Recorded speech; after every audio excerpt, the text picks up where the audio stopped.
Hola, hola y bienvenidos a un nuevo episodio de Logically con Paola Melo y Gloria Carrasquero. Bueno, ya estamos finalizando el verano. Ustedes ya están escuchando este episodio en la primera semana de septiembre. Ya regreso al colegio. Ya próximamente el frío. Ya próximamente el frío. Y pues con eso yo creo que siempre esperamos que el nuevo episodio lo vamos a grabar con mejores noticias o con mejores cosas, pero pues todavía... Yo creo que podemos tener una buena noticia y es que se está sintiendo el peso de haber cerrado la inmigración. Todavía no de una manera positiva, pero yo no creyera que va a durar tanto tiempo como se esperaba al principio que iban a durar estas restricciones, porque pues hay una afectación también, no solo económica, hay una afectación en cuanto a conseguir trabajadores calificados, a pesar de que ha subido pues el desempleo. Hay empleadores canadienses struggling les está siendo muy difícil conseguir el trabajador que necesitan, porque pues sabemos que hay empleos para los cuales los canadienses no aplican. Uh-huh. Y lo venían haciendo los trabajadores extranjeros. Es una realidad que muchísima gente se está yendo sin que se le venzan los permisos, pues porque están conscientes de que no, sí, que no hay ahora posibilidad de extender, y pues están, como se acabaron los colegios, pues se fueron con la familia. También ha salido muchísima gente sin estatus. Hablábamos hace rato de cómo CBSA está, pero actuando de manera súper rápida para tratar de remover a las personas. Uh-huh. No sé si lo hablé en el episodio anterior, pero como por primera vez estoy viendo yo que están removiendo ciudadanos cubanos, que tiene que ver más con un cambio de la ley cubana que en realidad con Canadá, pero a mí me asombra cómo Canadá asumió ese cambio. Normalmente aquí las cosas van más lentas. Eso fue el cambio en la ley cubana, pues de una vez empezamos a remover cubanos. Es sí, como que todo se está moviendo de manera mucho más acelerada.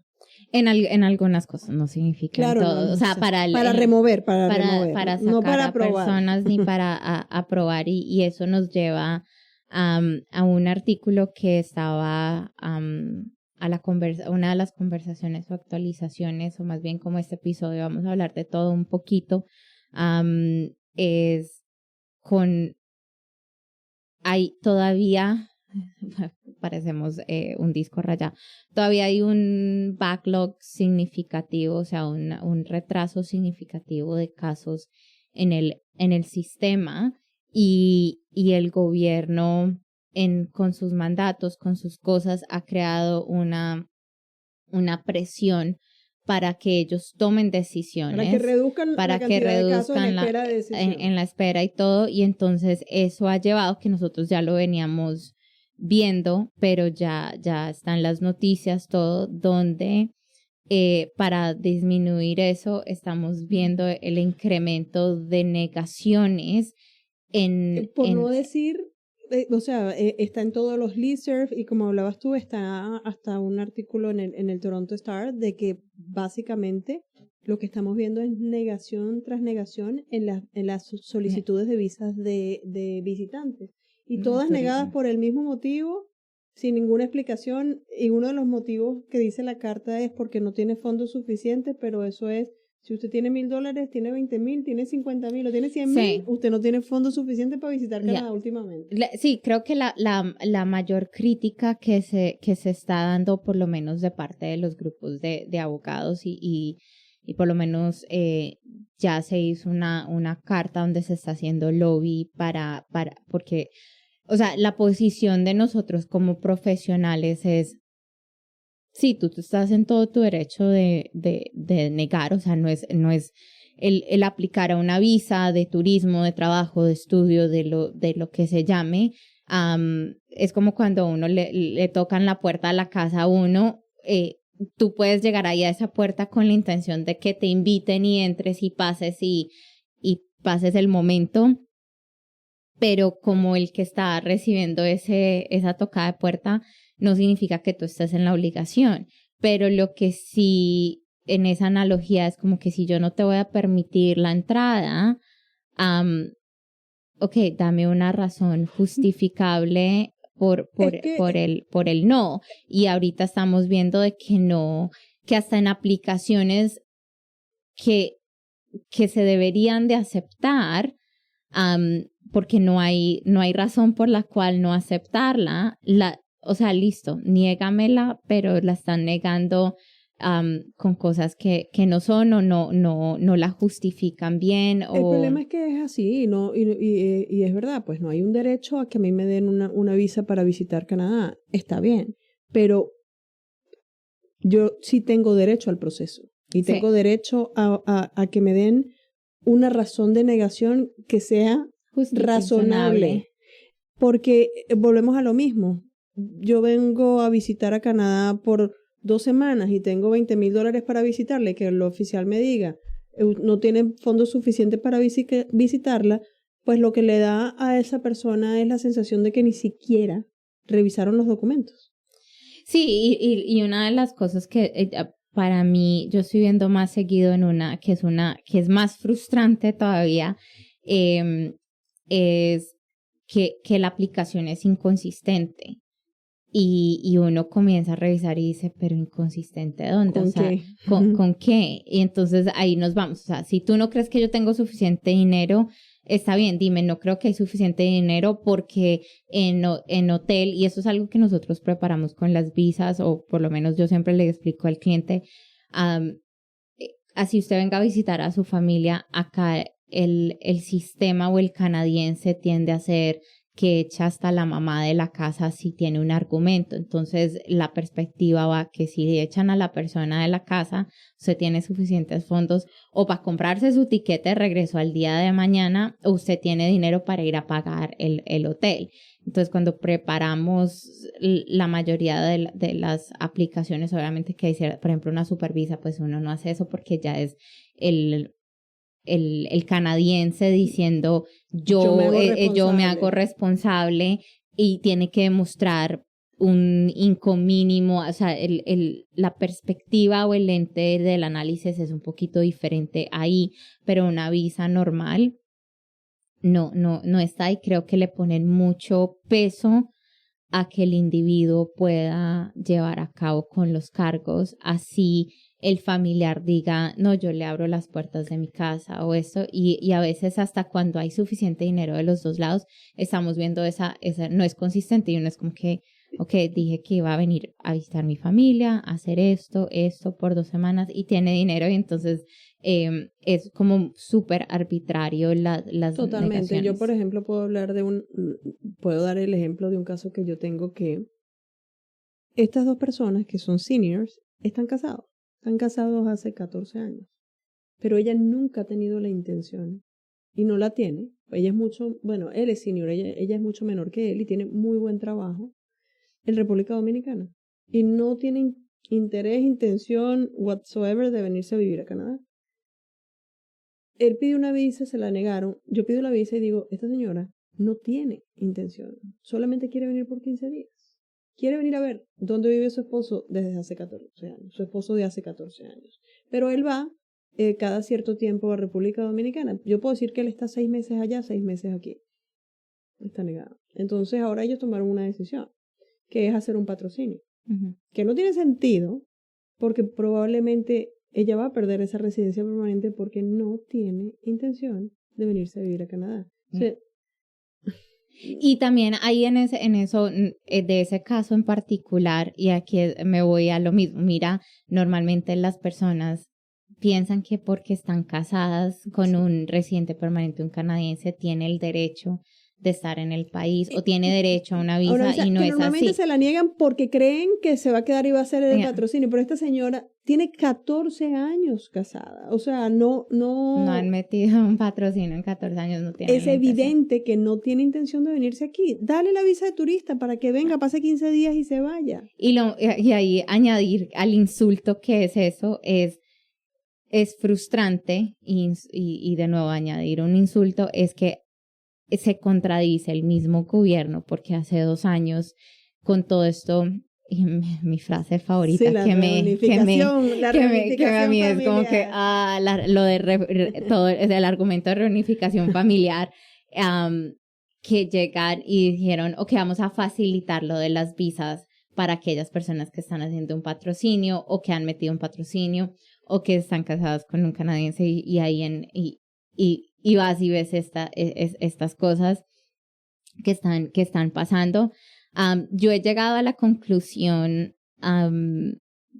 que ellos, y creo que esto lo dijimos en el podcast previo, siento como que la estrategia del gobierno, a pesar que de nuevo creo que están cometiendo el error que cometieron originalmente, donde como que se están yendo a los extremos, es vamos a cansar a la gente y está mandando ese mensaje y a ver el que quiera, bueno, todo el mundo, el querer no es tanto, el que tenga la parte económica para pelear y poderse quedar sin trabajar.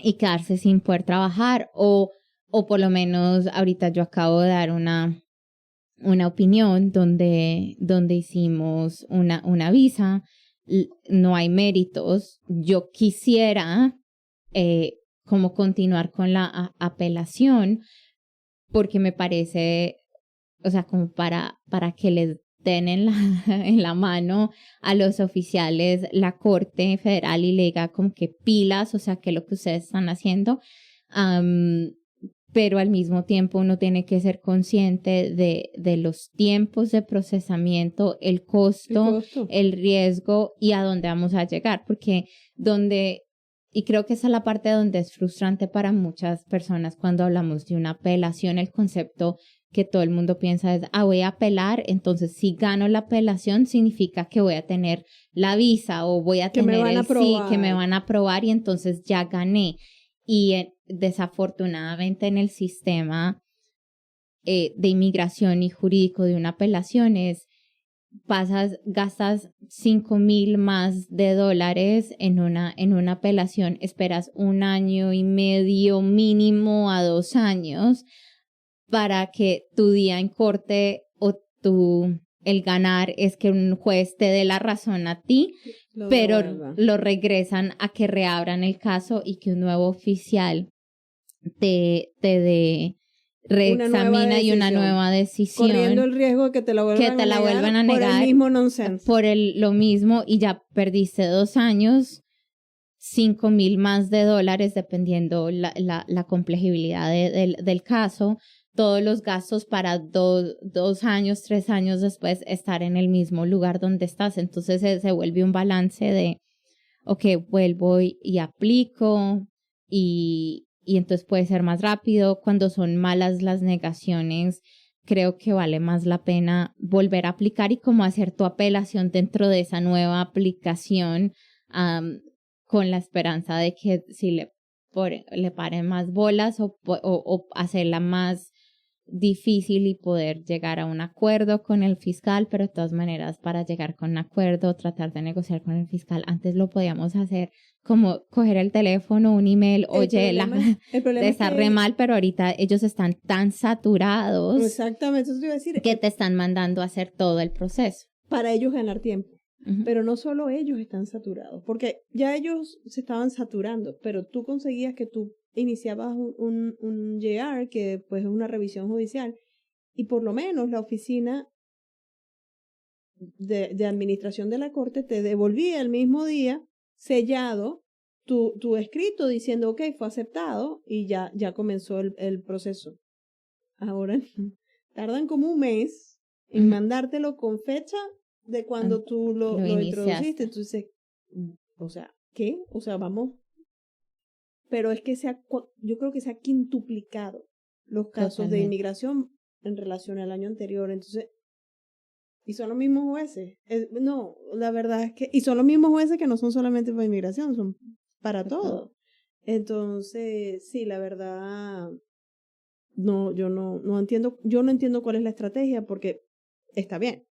Se supone que la estrategia es, según lo que estamos leyendo en el Toronto Star, Ellos decidieron, hay que decidir porque hay que bajar el número de aplicaciones en proceso.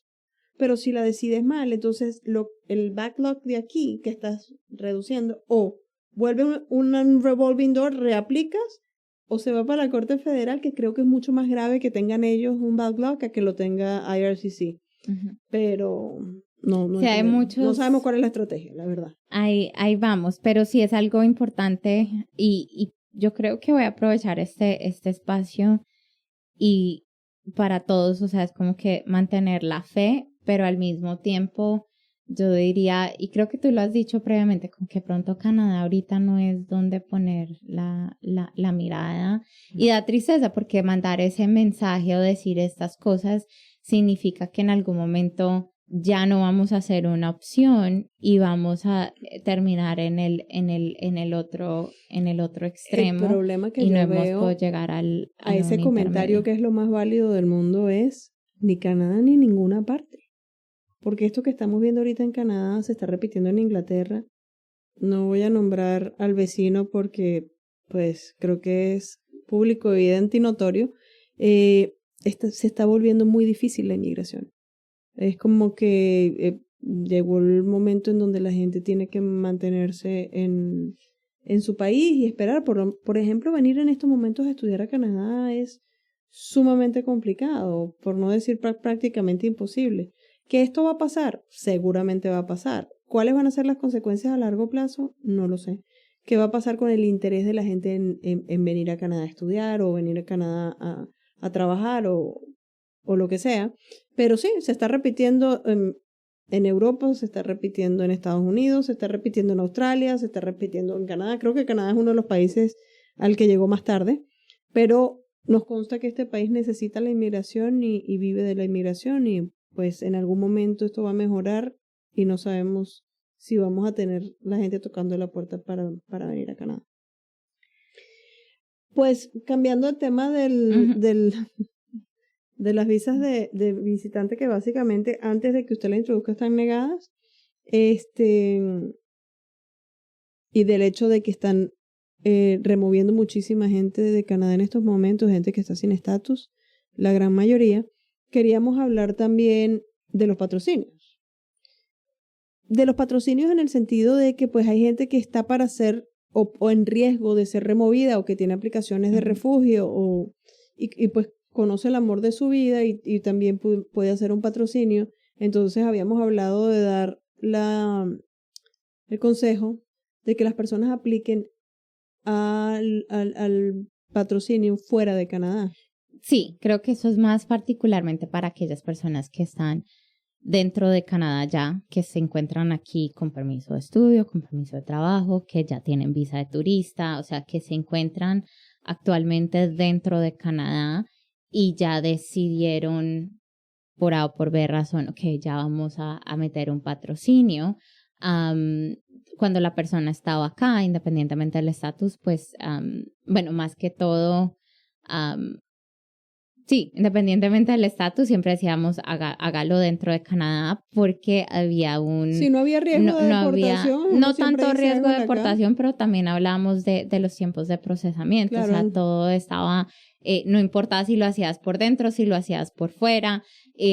Previamente dentro era un poquito menos dentro era poquito menos también. Si tú ya estabas aquí había una gran diferencia porque entonces si lo hacías por dentro tenías derecho a permiso de trabajo versus si lo hacías por fuera, entonces ya no eras elegible para un permiso de trabajo. Entonces eso era un factor muy determinante, claro, para las personas que quisieran mantenerse dentro de Canadá con el proceso. Y que ya tenían permiso, como dices tú, de trabajo y podían. Y todo. Pero ya ahora la estrategia se tuvo que cambiar porque estamos hablando casi de mitad de tiempo de procesamiento. O sea, se cortó. Yo creo que casi 3 veces menos porque afuera sigue siendo supuestamente, por ahora, 10 meses.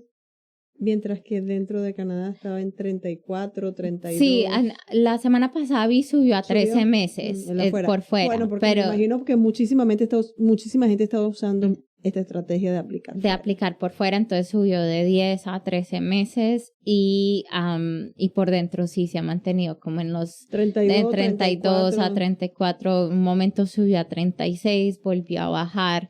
Entonces viendo todo eso y más que todo, si hay lo que decía Gloria al principio, si hay riesgo de uno ser removido, que quiere decir que usted está sin estatus o tratar de meterse por la categoría de family class, porque algo que sí no ha cambiado y que se queda a la discreción del oficial es que si usted es removido del país, se puede caer, muy likely se va a caer la Bueno, en estos momentos yo tengo una aplicación así, lo removieron y pues básicamente se está solicitando que la aplicación la dejen sin efecto. La misma persona está solicitando que la dejen sin efecto para aplicar fuera de Canadá, porque entre otras cosas ahora necesita una autorización de regreso. Inmigración tiene 3 meses y todavía no ha dejado sin efecto la aplicación. Sí, ahí uno trata pues de cambiar el proceso y mirar. Yo creo que ok, algo que sí quiero dejar claro para que aquellos que si llegan a escuchar esto y usted ya lleva 8 o 9 meses en su proceso dentro de Canadá y usted está sin estatus, no entre en pánico, sí, claro. No, o sea, ya está ahí, no creo que, o sea, no puedo garantizar de que no vaya a ser removido, pero ahí ya hay mayor probabilidad. Yo justo tuve un caso hace 2 meses donde había la probabilidad de que la iban a tratar de remover y se le escribió porque ya estamos muy avanzados en el proceso, ya había la aceptación del patrocinador, examen médico, antecedentes penales, ya era como que haz la conclusión de la genuinidad de la relación y me llegó la citación y en menos de 48 horas CBSA canceló la citación porque yo había mandado un correo y dije, ok, ya todo esto está en proceso, déjame saber si necesitas que yo acompañe o qué quieres que yo lleve, porque aquí estamos y yo creo que eso llevó a cabo a este oficial en particular, o no sé si fue suerte, no sé qué habrá yo sido. Estoy esperando que tú termines de hablar para decirte que eso se llama suerte, que te juegues el 649, porque yo tuve un caso igualito en donde ya había llegado absolutamente todo y lo que faltaba era la aprobación y el oficial lo removió y la aprobación. Inmigración no se enteró de que la persona fue removida porque lo removieron y la aprobación llegó para hacer landing una semana después. O sea que el oficial de CBSA estaba viendo en su sistema que estaba aprobado. Pero yo creo que eso depende mucho del corazón del oficial de CBSA y también depende del historial de esa persona. Si esa persona se escondió, si esa persona se les escapó, sí.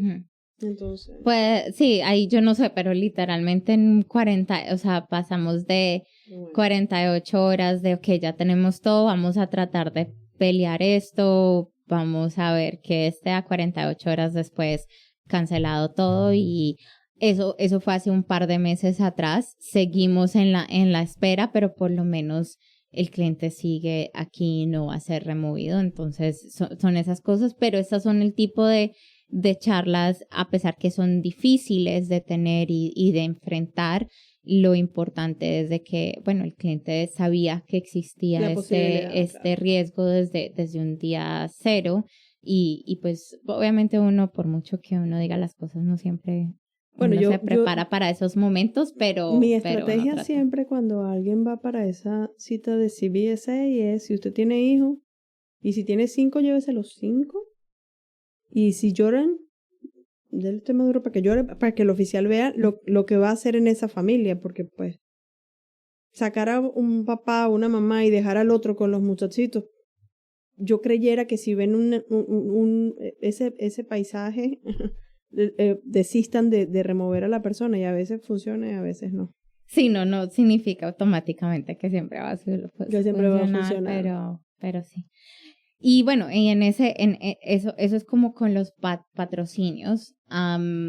Y creo que lo último que íbamos a hablar como para cerrar el podcast es episodio. Es más que todo, siempre y últimamente decimos mucho de comprar tiempo, que sabemos que cada día es más difícil porque creo que hay una incertidumbre, hay algunos empleadores que están más dispuestos, otros que no.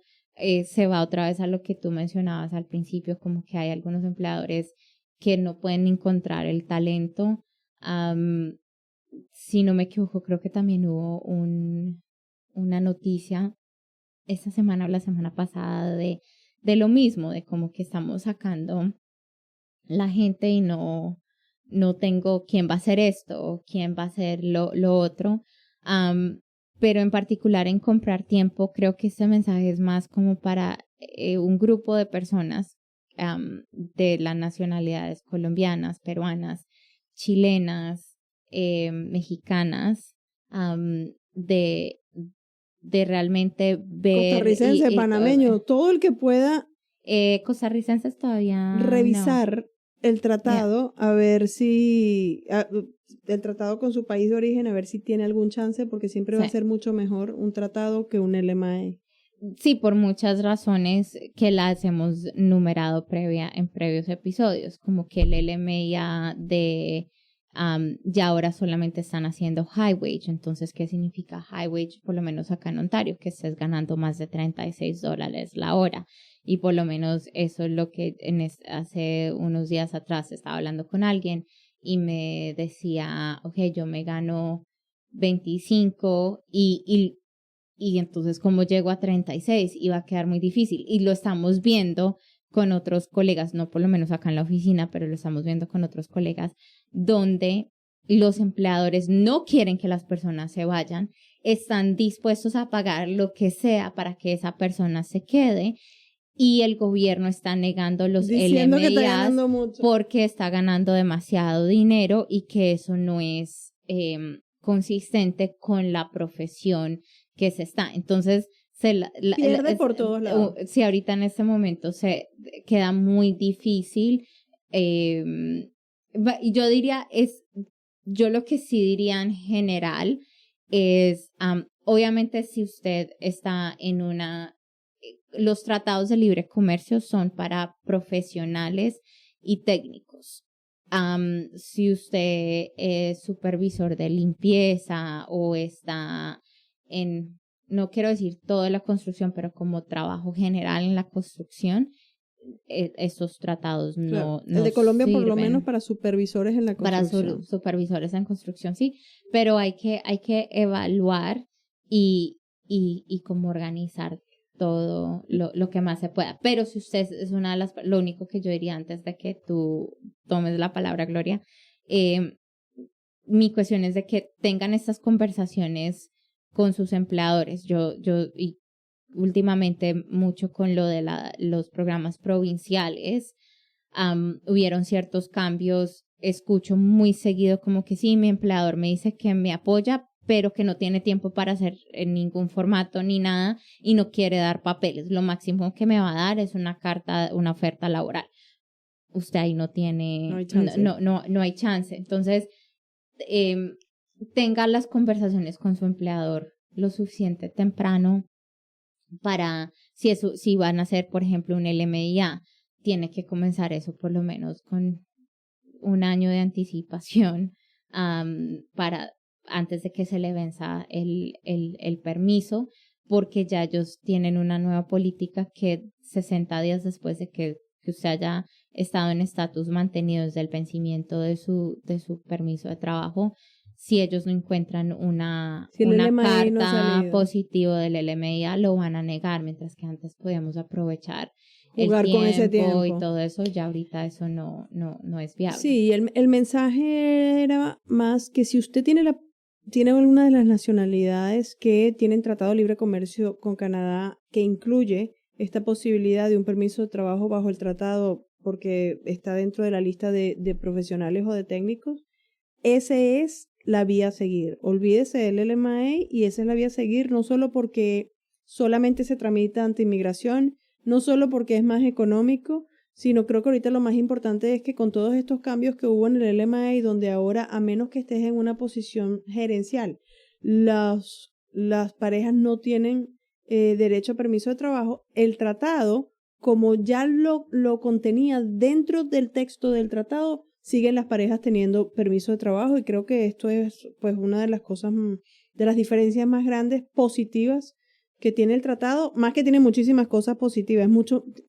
Hemos visto el LMA negado, varios, mientras que tratados he visto últimamente todos aprobados. Sí. Creo que decidieron llenar los pocos cupos que hay de trabajadores calificados a través de los tratados, pues porque tienen que cumplir con esos acuerdos a los que llegaron. También creo que una de las cosas positivas de parte de eso, más que todo por los tiempos de procesamiento, los costos, etcétera, es de que, bueno, tanto el LMIA como el tratado va a ser un permiso de trabajo cerrado, pero para aquellos que tienen hijos ya en la universidad,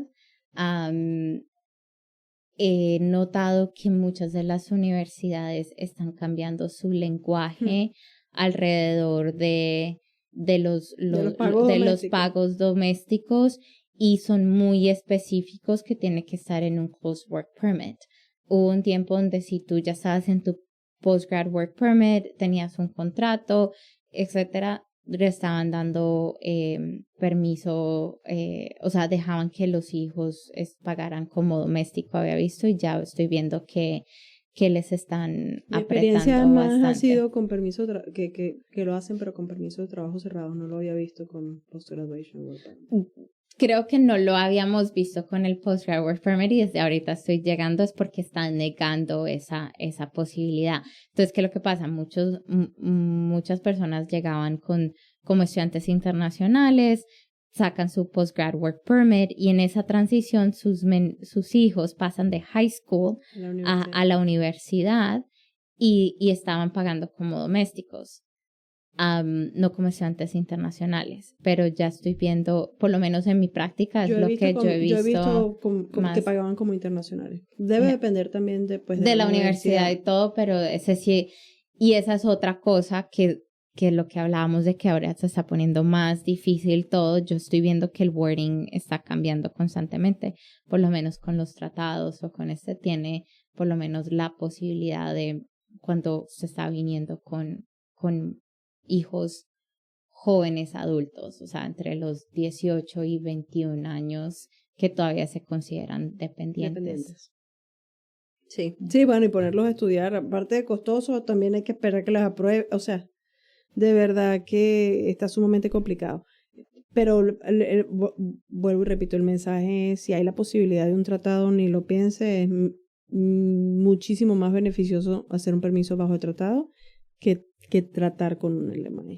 Y también yo ya para finalizar, o sea, como mi punto, también es muchísimo más fácil venderle, por no sé qué otra, convencer al empleador de participar en el proceso, porque con el LMA, como hemos hablado antes, el empleador tiene que no solamente primero pasar por un cuerpo gubernamental, que es Employment and Development Service Canada, pagar $1,000, demostrar que no hay un canadiense o residente permanente que pueda hacer ese trabajo, es largo, y en el LMIA, el empleador, si contrata a un abogado, es responsable por los pagos y los honorarios del proceso legal, y no puede recuperarlo o dejar que el empleado pague por todo eso, porque puede tener sanciones hasta $1 millón, que es bien alto. Entonces no puede tratar de recuperar de ninguna forma. Entonces, cuando uno ya le explica eso al empleador, ya que no sea que el empleador esté 100% comprado a la idea comprado a la idea que necesito esto, que quiero ayudar a toda costa, apenas que uno explica todas esas cosas, se cae, mientras que con el International Mobility Program, que es donde cae muchos programas, pero en particular los del tratado, es muchísimo más fácil porque entonces el shift es, si el empleador quiere pagar los honorarios y todo eso, apoyar, bienvenido sea. Su única obligación es en cuestión monetaria, son los $230 del Employer Compliance Fee, pero más allá es, no tienes que gastar el tiempo, o sea, la inversión de tiempo para mantener ese empleador es lo que le tome preparar el contrato, subir la oferta laboral, las obligaciones siguen siendo las mismas, o sea, yo siempre le explico al empleador, al final del día lo que tú estás haciendo es participar acá y que tienes un policía que puede venir a chequear que tú no estás haciendo ninguna infracción y que no estás abusando del empleado. Pero se vuelve más fácil y acá solamente nos enfocamos realmente al final del día que el empleado pueda hacer el trabajo que se le está ofreciendo. Entonces también uno tiene, ahí creo que para aquellos que están escuchando o que dicen, eso sería perfecto, pues no es como que si ustedes, no sé, dentista toda la vida y de ahora me voy a conseguir una oferta laboral como técnico de otra cosa que no tenga nada que ver, o sea, quiero hacer como un ejemplo súper drástico, eso tampoco se puede, o sea, hay que ser coherente en demostrar tanto con educación, experiencia laboral o una combinación de los dos, porque sí se están poniendo más estrictos en esa evaluación, entonces tiene que tener lógica y sentido. Yo no puedo ofrecerle, a pesar que un empleador tiene todo libre albedrío, a ofrecerle un puesto a alguien que tiene cero experiencia, ahí se puede tratar de hacer, pero va a ser muy difícil venderle esa lógica porque ahí ellos van a evaluar si es una oferta laboral genuina y entonces se para en la perspectiva. Y aparte de que, a pesar de que no hay la obligación del reclutamiento para demostrar que no hay un residente permanente o un ciudadano canadiense, hay un impacto en el mercado laboral. Entonces, por lo menos el oficial, creo que lo mínimo es pensar que estás contratando a alguien porque tiene la experiencia, porque si vas a contratar a alguien sin experiencia, entonces contrata a un residente permanente o un canadiense. Tiene que tener lógica. Entonces, antes de que, sí es una muy buena opción, pero esa opción tiene que tener su respaldo y su lógica para poder proceder. Claro. Esa sería como mi única cosa, porque a veces cuando yo hablo, a mí y yo lo he dicho muchas veces y cualquiera que haya hablado conmigo sabe que a mí me encantan los tratados, pero tiene que, como decimos en inglés, you gotta make it make sense. Claro. Y tiene que tener sentido. Si no tiene sentido, no... Claro, lo van a negar. No tiene... Es una pérdida de tiempo y de energía y recursos. Entonces, pero sí es una buena alternativa. Sí, y de las pocas que hay todavía posibles. Sí, más que todo para las parejas. Yo creo que eso es como el permiso, porque el LMIA cae sobre... Tú tienes que entonces estar en un no calificado, tienes que llenar todos los requisitos para que tu pareja pueda continuar acompañándote. Lo bueno con el tratado es que si entras en el tratado, tu pareja entra con un permiso y tus hijos y todo, claro. Mientras que en lo otro se va limitando más y más. Así es. Bueno, creo que esto era todo por hoy. Sí. Como siempre, esperamos que el próximo episodio sea con mejores noticias. En algún momento va a ser así. Eso esperamos. Pero por ahora esto es lo que hay. Sí. Bueno, gracias por escucharnos y nos vemos hasta la próxima. En el próximo episodio.